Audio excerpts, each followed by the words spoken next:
Thank you. Warren is looking at you guys. Well, Reagan, hello. Travis, hi. Hello. Travis, say hello. Hello. All right, he said something. We had a little got him something going. Okay, your older brother said that you wouldn't say anything during this interview, so I just wanted to make that happen for you. By the way, on the phone banks, very, very special folks. Grandma, Grandpa, Grandma and Grandpa, brother, best friend. Is there an aunt over there? Yep. Yep, there we go. That would be the Warren the Warrior, Lee Crew. Welcome, crew. You guys, and I mean this, you're really lucky to have a support system like that. Oh, yeah.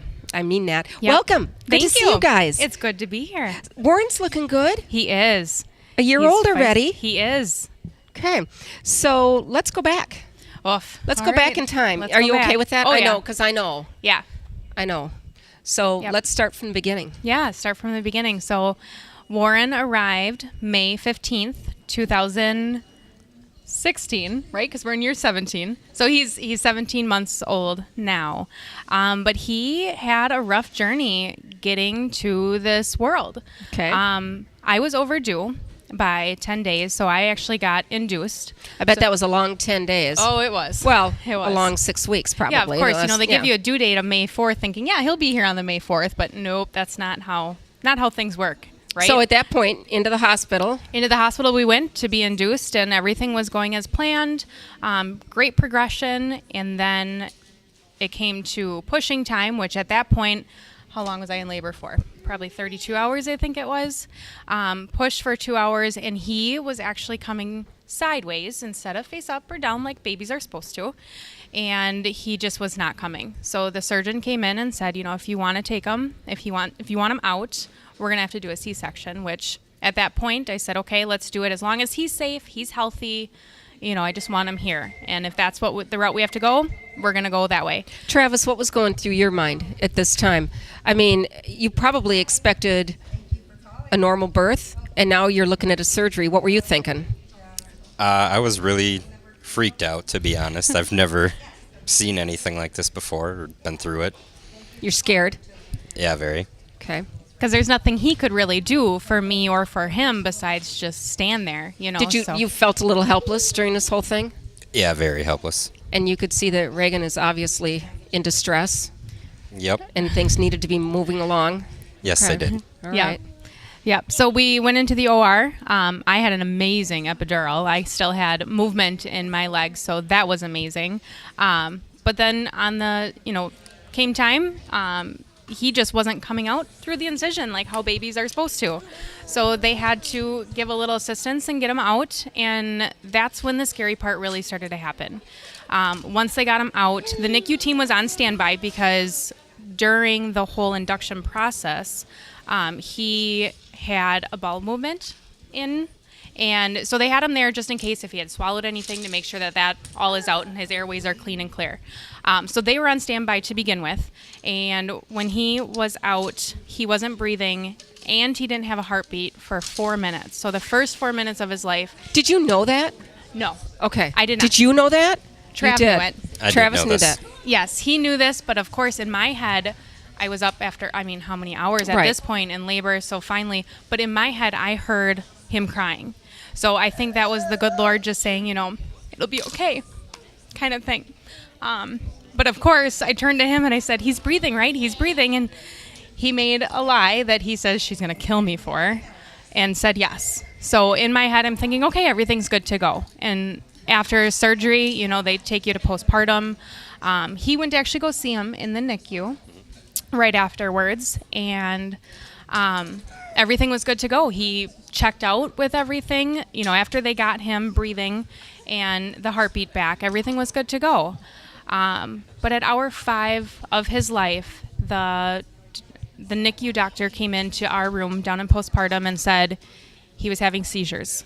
And of course, this was at 2 o'clock in the morning. I'm completely out of it. Trav's dead asleep himself because of everything that we just went through.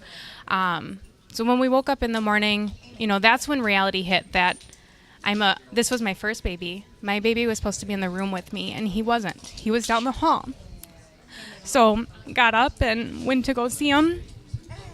And there he was not in one of the, I'm sorry, I'm at a loss of words what they are called in the NICU, or those Isolette. Thank you. So he wasn't in one of the isolates. He was in an open bed, but he was on a cooling blanket. So the process that Gunderson has here is to put a child on a cooling blanket, which brings their core body temperature down to help preserve the brain and any other vital organs in your body. But the downfall about it for us as first-time parents, for me, I couldn't hold him. He couldn't be touched in 72 hours. It's a 72-hour process that is uninterrupted. He can only be moved left to right just to make sure, for bed sores and such like that. So, and the first thing you want to do is hold your baby. Hold your baby. Yes. The and first time mom, that was my birth plan, to have him on my chest, the nursing, all that whole process kind of thing. But that's not how it went for us, and it was heartbreaking to say the least. When did you tell your family, your mom and dad? When did they find out what was happening? Well, my mom was in the waiting room. She's the worry ward of the family, so she wanted to be there. So when I went in for surgery, I had her come back and, just talk to her before we went. So once the surgery happened and he was out, she did come back to the room with us. So at that point she knew, but no one else knew because he was delivered at 7:30-ish at night. So it wasn't until the next morning when we actually started to make some phone calls. The two older brothers came because at that time it was Monday, so should have been in school, but they came to the hospital instead. So of course people were like, "Whoa, what's going on? Is Warren here?" So I'm sure everyone was thinking joyous times and that stuff, but they didn't realize that he was in the NICU, that there was something going on with him. So probably the day after is when family started to hear about it. And then shortly after, we told friends and that stuff too about the seizures. And when he would have his seizures, he would stop breathing. Oh. So the first time when I went down there, before, I went up to him. Of course, I'm in a wheelchair, and I get up and I start talking to him, and he turns his head, and I'm thinking, oh my gosh, he recognizes my voice. My baby knows me. But he had a seizure, and he was turning blue. And thank God my doctor was there, because they quickly went over to him, turned him on his side. The NICU nurses came in, did their magic, and then he was breathing again. But when he would have his seizures, he would stop breathing completely. So, of course, that memory is always going to be ingrained, where he looks at me for the first time, and he turns blue. So, and then I can't hold him. I can't touch him. I mean, I could touch him a little bit, but looking at him right this minute, you wouldn't know that the three of you, well, more than that, went through what you went through. Yes. How long were you in the hospital?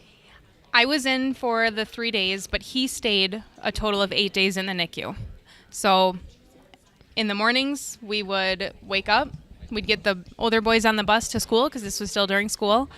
And then we would come up here, spend all day with him, and then go back home, get homework done, bedtime routine, and then go to sleep and do that for 8 days consecutively until that 8th day when I came in and they said, he can go home. He just had to pass his car seat test. So were you guys, were you nervous about bringing him home? I mean, were you just ready? What'd you feel like? A mixed emotions. Yes, we were ready for him to come home, because that's what we wanted. That was the plan. Of course, yes. But also scared, because what if? What if he had another seizure? What would I do? What if he stopped breathing? I'm not a nurse. I'm not a doctor. I don't have that experience behind. Like, what do you do? So it was mixed feelings. Like I said, I just wasn't sure. But prayers, lots of prayers, and thankfully he never had a seizure since we brought him home. And to this day, he hasn't had one. So, when they say put your money where the miracles are? That's him. I think we've got a miracle right there. That's him. How did you, 784-KIDS, 784-5437, that's the number. Yes. And, I was going to say, maybe we have gotten a couple calls. We have 9 calls already. We haven't even been keeping track. That is great. 784-KIDS, 784-5437. Awesome. You're listening to the Children's Miracle Network Hospitals. We're visiting about our 1-year-old, getting close to 2. Yeah, almost 2. Oh, now we're at 10 calls. 10 calls. Now we're at 10 calls. We're going to go for I think we're going to go for 15. Let's do it. Does that sound doable? Let's do it. Okay. So how did you come up with Warren the Warrior? My sister, his aunt, actually came up with that. I don't know how it came about, but there was one day we were in the NICU, and she's like, you know what? He's going to be a warrior. And Warren the Warrior. Hashtag Warren the Warrior. Well, and that's your crew that's here today. That's That here is your today. crew here today. Yep, family and friends. So we're thankful to have them here. So Children's Miracle Network. Yes. Where did they just magically appear? What happened? Well, Gunderson had a social worker that came in upon, my recovery, and they knew that he was down in the NICU, and they said, do you need any help with anything? And at that point, it's like, I don't know. What do you need help with? I mean, my help that I need is him to come home. Right. Kind of thing. But they had other services that they could offer us. And she gave us some ideas. She goes, well, do you need a gas card? And we're like, yeah we could use a gas card. But at that point, we both worked full time. Like the guilt kind of came in a little bit. We're like, well, we don't need it, but it would be nice to have. She said, just fill out the application anyways and see. You never know. You don't know if you don't ask, right? So we filled out the application. We were granted a gift card, which was a tremendous help because those 8 days driving to and from Chaseburg, which it's only a half an hour drive, but 2 ways, and sometimes 2 vehicles even too. Kind of tough asking for help, isn't it? It is. When you're not hard. used to it. No, it's and hard. in that situation, how do you ask for help? I was a first-time parent. We do have 2 other boys at home too, but this is my first baby. How do I ask for help? And then I kind of shut friends out a little bit too. Yeah. But that's when you need the support system the most. So that's when those amazing people on the phone bank today push through and were there for all of us during that time. But the Children's Miracle Network gave us that gift card, which was tremendous help. But not just that, we were here. We would get here at 8 o'clock in the morning. We wouldn't leave till 5, 6 o'clock at night sometimes. And he's on the microphone. Yeah, here. he is on the mic. If you guys could see this, buddy. it'd be cute. Hey, buddy.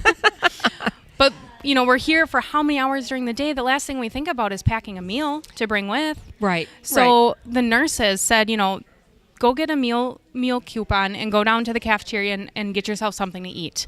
And it's a $5 coupon, but that $5 goes so far. So for $10 for both of us, we could go down, have a meal, keep our energy up, because we needed it for him, for Warren, but then we also needed it for the 2 older brothers at home too. And you were right here with him. We were here. Yep, all day, every day, as much as we could. We tried to help with his daily cares, changing the diaper when he was off that cooling blanket. And that was just an amazing time when he actually got off of that. It was at 2 o'clock in the morning, 72 hours after, so about 3 days. And at 2 o'clock in the morning, at like 2:05, I called and I said, is he off? How did he do? And they're like, yep, he's good. Well, we've been asking for 15 calls. I kind of lost track. I think we're at 11. We're at 11? 4 more calls. 4 more calls. Yep, 784-KIDS, 784-5437. Awesome. Now we're at 12. We need 3 more. 3 more. We need 3 more. Can I make a challenge? You can do whatever you want to do. This is your time. Awesome. Well, I am going to challenge anyone that's out to eat right now for lunch.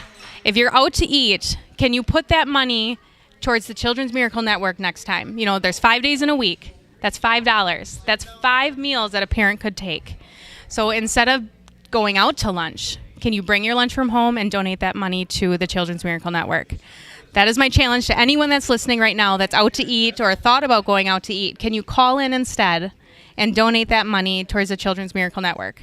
That sounds like a very doable challenge. Yes. Our number is 784-KIDS, 784-5437. And Warren is with us, and he is walking around with his little apple juice, and he's enjoying it very much. And this little guy, I can see why your sister named him the Warrior. We're up to 14. Woohoo! One more. Okay. One more call. One more call. It's 784-KIDS, 784-5437. See, this One is more exactly call. why we do this. This is phenomenal. Thank you to everyone that has called in so far. John wanted me to break into a chant, and I didn't follow his lead. Do you want me to chant with you? More call. One more call. Okay. Come on, Warren. John has entered the punchy. Woohoo!